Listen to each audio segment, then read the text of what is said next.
They call me Borgale Big B Saniego, congressman from one of the provinces near Metro Manila, with fingers in so many pies. People have lost count. I wake up each morning in the mansion in Quezon City, the one with the marble fountain shaped like a carabao, imported Italian marble tiles, and 2 Jaguar SUVs, parked outside, one with diplomatic plates, the other business use. My children sleep in winged bedrooms, with gilded bedposts. My mistresses share wings on the other side. All of them pampered, all of them with different names, faces, and secret phone lines stored under fake identities, just in case any of the press or rival politician ever comes sniffing around. By 6:30 a.m., I'm sipping a kopi luwak from a special blend air freighted from Bali, reading the reports from DPWH, Department of Public Works and Highways. They text me blurry pictures of river walls in Bulacan and Pampanga, canal slabs in Calumpit, sketches of flood-controlled dikes. Some projects are ghost. On paper they exist, costs P50 to 100 million per kilometer. On the ground frogs swim, water flows freely.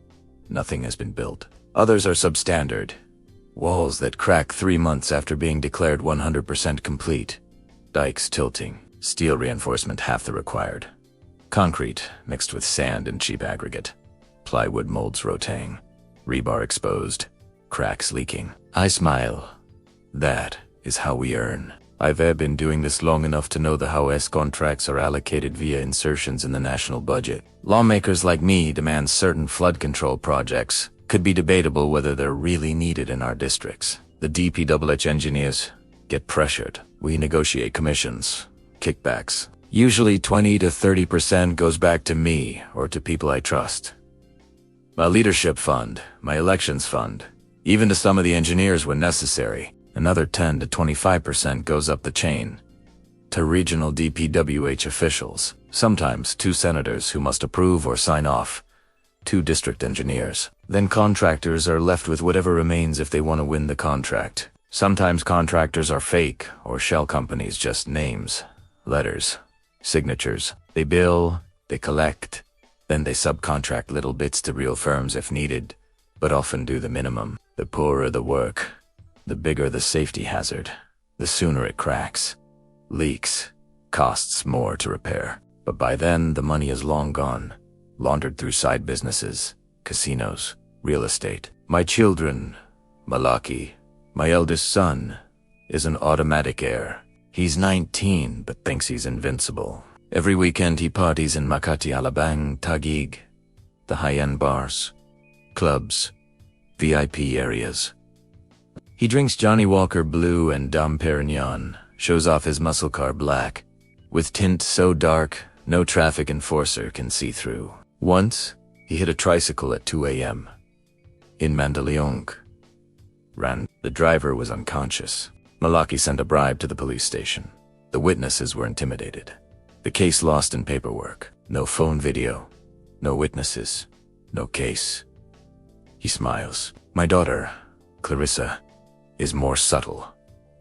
Instagranny, she snorts lines in parties, spends millions monthly, throws tantrums when a driver is late, when a produce you ordered doesn't arrive on time, but mostly she uses my name, my power to get what she wants, letting contractors donate some money to her charity foundation, get cars, houses, jewelry. Everyone knows, many gossip, but no one dares. I have 4, maybe 5 mistresses. Some official, some hidden. One gives me airs, another is just a trophy. I fly them to Boracay, Batangas, Palawan, for weekends, expensive hotels, spas, private yachts. My official mistress, Leticia, lives in a condo in BGC, with her own Mercedes and staff. I bought her a designer wedding ring just because, used as social proof so people believe I could be family man if I needed. My daily routine. Mid-morning, I meet contractors in my private office downtown. The ones with real construction firms, or those who bought licenses through front companies. They bring dossiers, bidding documents, show me cost estimates that I know are padded. Concrete price inflated, rebar cost doubled. Cost of hauling elevation exaggerated, steel reinforcements claimed thicker than required, variation orders VOs that magically add 10 to 20% after approval. We negotiate how much I'll take, how much the DPWH engineer wants, what shell of quality they'll deliver so it passes inspection on paper. Afternoon, I attend local council meetings, ribbon cuttings of flood walls that are just painted piles of earth, or river walls so thin they crumble when it rains. We take photo stage events, press comes, benefits to community narrative. Meanwhile, water overflows in those same areas when the rains come, flooding shanties, roads, small businesses. Evening, lavish dinners, drinks, shows. My kids brag online about how their father is powerful, invincible. My mistresses ensure my image is sophisticated, cultured. I give speeches, endorse upcoming candidates, show generosity publicly, donate to church, to fiestas, to public schools. Those are contracts that secretly enrich me. 2. Night. Count money. Plan next. Insertion. We work with engineers to ghost out project files, photos edited, progress reports. We use geotagging only for required zones, just enough to pass audit. But many completed works are just signboards, empty sites. One of my favorite schemes, flood control projects in Bulacan and central Luzon. Bulacan is famous now. Many flood control and river walls projects claimed complete, but on inspection, many are not built. AP News, 3 Daily Tribune, 3P, OL, ITICA, O News, Philippine Politics, 3. Contractors like Wahoo Builders, SYMS, Construction Trading, St. Timothy Construction, IM Construction, etc. are involved. They get contracts worth millions or hundreds of millions, sometimes awarded multiple projects. Auditors find discrepancies. Steel plate count paid for versus what installed half or less. Variation orders with no explanation. Work declared as 100% complete when on site there is no wall or just basic ground. Kaweba ni Barok 4 Filster com mais 4 Politico News, Philippine Politics 4. I know the audits are getting more serious now. Commissions on audit are tagging the contractors and the engineers. There is talk in the Senate Blue Ribbon Committee. Testimony from engineers C. Bryce Hernandez, Japi Mendoza that since 2019 many flood control projects are overpriced to substandard, sometimes not existing at all. PHILSTAR.com +4. AP News +4. Politico News, Philippine Politics +4. But I keep my assets hidden. Shell companies, hidden bank accounts, investments abroad, real estate under the names of frontmen, church donations, charities, trust funds, veneer of legitimacy. Sometimes I worry. Rumors swirl. The people are angry. Protests on EDSA. Some youth groups, partylist reps, local NGOs expose ghost projects, call for accountability. Media runs stories. Missing river walls. Projects declared done but visibly absent. President publicly criticizes substandard, ghost, failed flood control projects. Reuters, +3 AP. News, +3. Daily Tribune, +3. But even then, prosecution is slow. Evidence vanishes. Cases delayed. Bribed lawyers, courtroom stall tactics. 10 one day I'll get a knock on the door. An engineer I trusted, one of those who used to deliver progress reports, comes forward as whistleblower. He shows me photos, tagged GPS localized satellite imagery, showing nothing built at a completed site. He sends copies to media. To Senate committee, I try persuading him, buying him off quietly. When that fails, I threaten him politely. He moves into hiding. The public erupts, but does it matter? I stay in power. My children continue their lives. My mistresses keep their condos. Contractors curse me behind their backs but still show up with envelopes full of cash. And yet, there is some revenge. The public protests. Commission on Audit names me in reports. The Ombudsman files complaints. Some contractors' bank accounts are frozen. Some engineers lose their jobs. Some smaller players go to jail or face charges, but always with plea bargains, always with leniency. I might be slowed down. I might have to shift some operations underground. I might lose some contracts now under scrutiny, but I adapt. New front companies, new engineers, different construction firms, new fake documents. I still roam free. I still walk the halls of power. My children still laugh, party, drive, fly. My mistresses still send gifts. I still enjoy the spoils, as I believed it was ordained. Somehow, public office was my golden goose. I thought the worst was a knocked-over signboard, a missing river wall, a story that would blow over in 2 weeks. I knew the score, a whisper here, a patted envelope there, an engineer who could be bought with a trip to a casino and a promise of a cushy consultancy later. For years, the system hummed like a well-oiled machine, well-oiled by other people's money. Then the whistleblower's phone lit up my life like an emergency flare. At first, it was small things. A blogger posted side-by-side photos of a completed dike, and the same sight a month later in a storm. A radio host asked a question that put one of my contractors on edge. Then, like a soft cough that turns into a fever, the complaints multiplied. The Commission on Audit started asking about paper trails.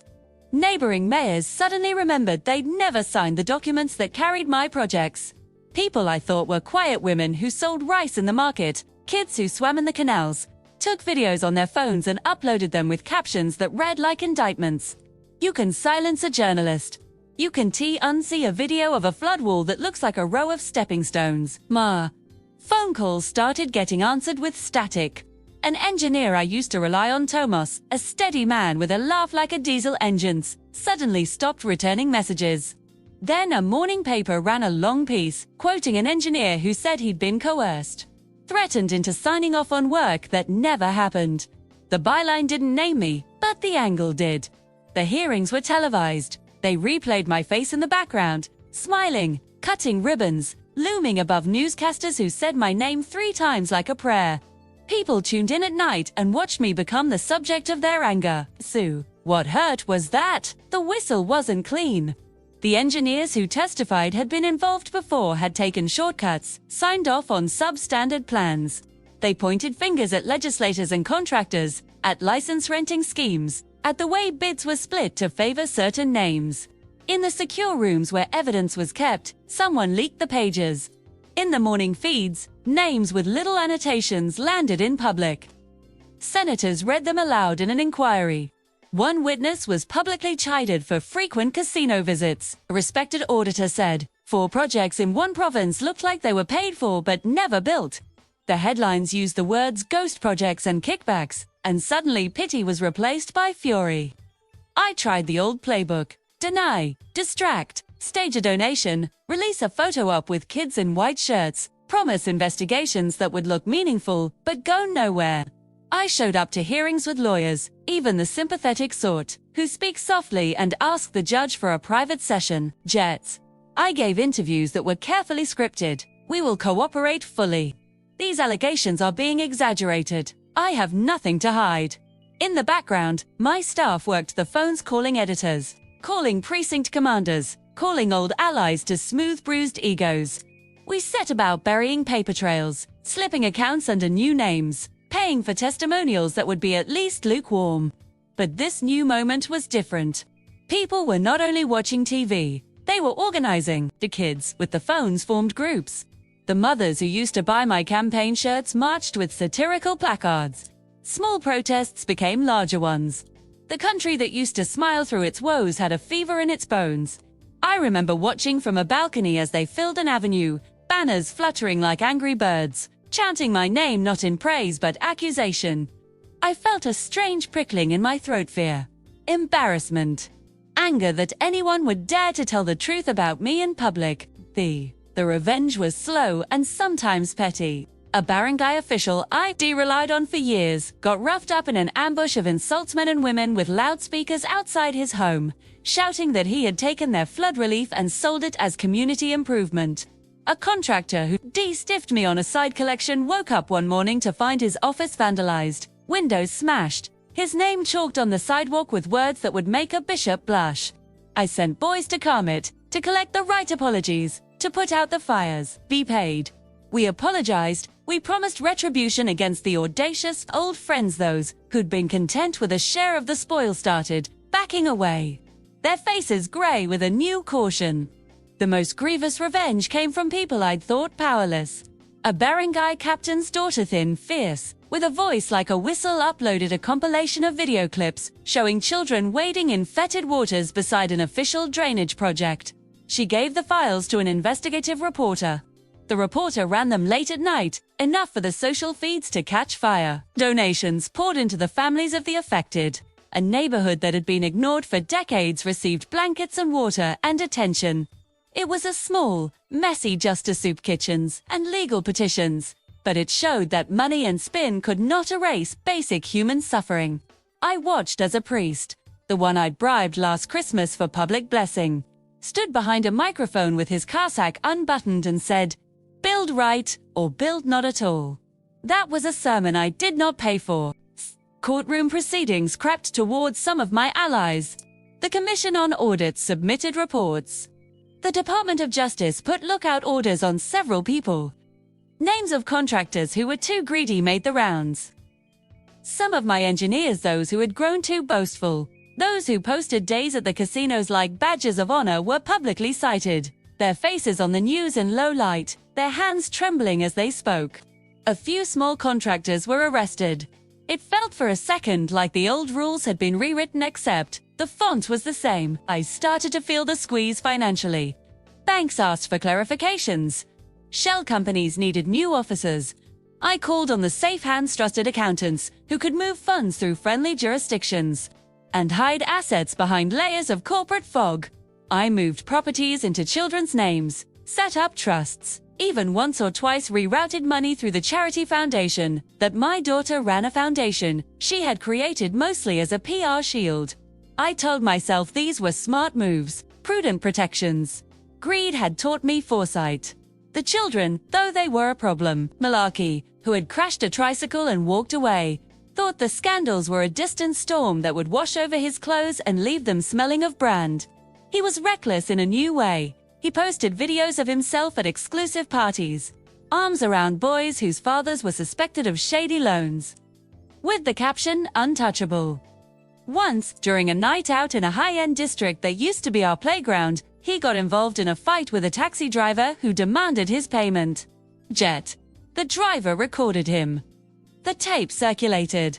A video of Maliki stumbling, laughing, and shoving the driver onto the pavement became fuel for the mobs.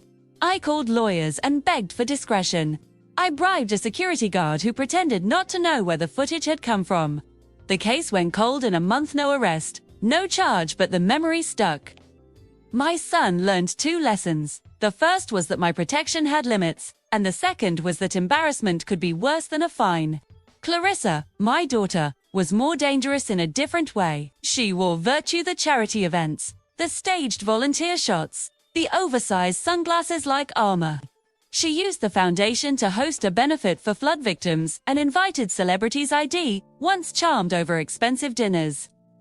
Photographs of Clarissa kneeling in a schoolyard with children smeared in mud wound around the feeds, until someone dug deeper. A whistleblower from the foundation, one of the coordinators we outsourced, found invoices showing that much of the supposed donation money had been redirected to pay for Clarissa's wardrobe stylists and a boutique pop-up in a mall, too. The coordinator leaked the files. I felt a colder heat for that leak than any protest, because it cut through the veneer I used to fix my image. My daughter cried once in private, then stopped when I gave her a new purse and reminded her of what the world owed us. The mistresses were another liability. One of them, call her Lisa, kept a record of trips, dates, and the gifts I gave, sometimes in a notebook she thought was secret. When hearings started naming projects and amounts, she sold part of her story to a tabloid. The tabloid ran it as a lifestyle feature by day and an expose by night. The public learned names of resorts, jet charters, and condos. It was embarrassing. I paid handsomely to the tabloid's editor to bury the column, a payment that came with demands for future silence. The editor kept his end. The public memory, however, had been ceded. There were other reprisals. Car tires slashed, Campaign posters set on fire, a small Molotov at one of my office entrances that caused a panic but little long-term damage. Some of my staff were assaulted verbal and physical. I arranged for security, private convoys, new ID. I switched houses sometimes, sleeping where the cameras couldn't find me. The irony was bitter. I had built a life that required constant watchfulness, and now I was watching for the very people I had ignored. Through it all, I tried to steer things back into channels I could control. Senators with short memories, journalists who could be persuaded with exclusive stories and travel perks. I donated more to churches and festivals, making sure I was seen in the front row of the novena. I sponsored children sports teams with placards that read from the office of the same signs I had once used to launder budget items. A politician learns. Public acts are antiseptic in the court of public opinion. The revenge of the people was incomplete. There were arrests and suspensions, but for every small jail cell that closed, another door of the system opened. Some of my colleagues managed to escape with penalties so small they might have been an administrative error. Rehabilitation of broken walls took longer than the outraged posts promised. When I saw a name on a government list of people under investigation, I paid attention and then set about the work necessary to avoid the worst call of favor. Amend a file, get a delay. The system still had gaps.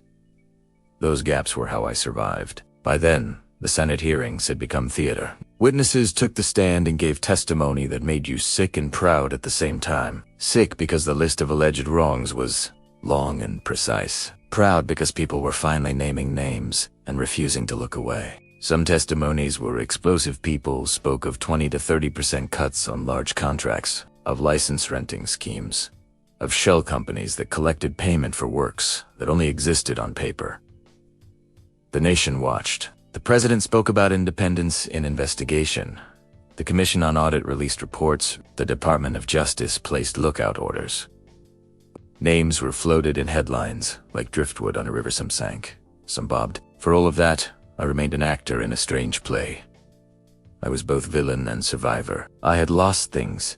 Some respect, some secrecy. I had gained a new appreciation for how thin the line was between power and exposure. I tightened my grip on my children, telling them in blunt language what to say and what not to say. I reminded my allies that loyalty was a currency that had to be repaid in full. And yet, amid the raids, the hearings, the angry crowds, there was a bitter truth I could not shake.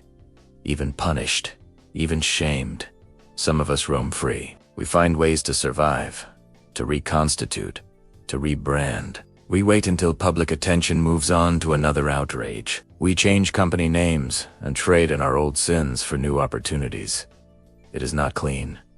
It is not complete. But it is effective. At night, when the windows showed the city lights like a scatter of coins, I think of the families who lost roofs in the floods, who cried in the dark while we signed checks on folded paper. The memory is a small sand in the machinery of my day. I toss it and carry on, because the game demands it. There is a calculus I learned early on. You can be exposed, you can be shamed, but unless the system breaks in a very particular way, you can endure. Part of me wonders if the unsatisfied revenge will grow, if the next phase will be more than banners and court summons, if it will be a reform that is more durable than our maneuvers. For now, the cameras have moved to the next scandal, and my lawyers tell me to breathe, to attend the right mass, to smile at the ribbon cuttings. The people who suffered have tasted something they did not have before. Public validation. Some received small relief. Some received the satisfaction of naming an offender and not being ignored. But the rest, the larger recompense, the full accounting remains. An unfinished ledger. I walk the halls with fewer friends, a longer list of enemies, and a softer certainty in my step. I still have money, still have doors that open because of the name I carry. I still host lavish dinners and buy gifts for the people I want to keep quiet. Yet every so often a child's video surfaces, and the whole backyard of my life trembles. That tremor reminds me of one immutable law. When you turn people into numbers and rivers into receipts, the rivers push back.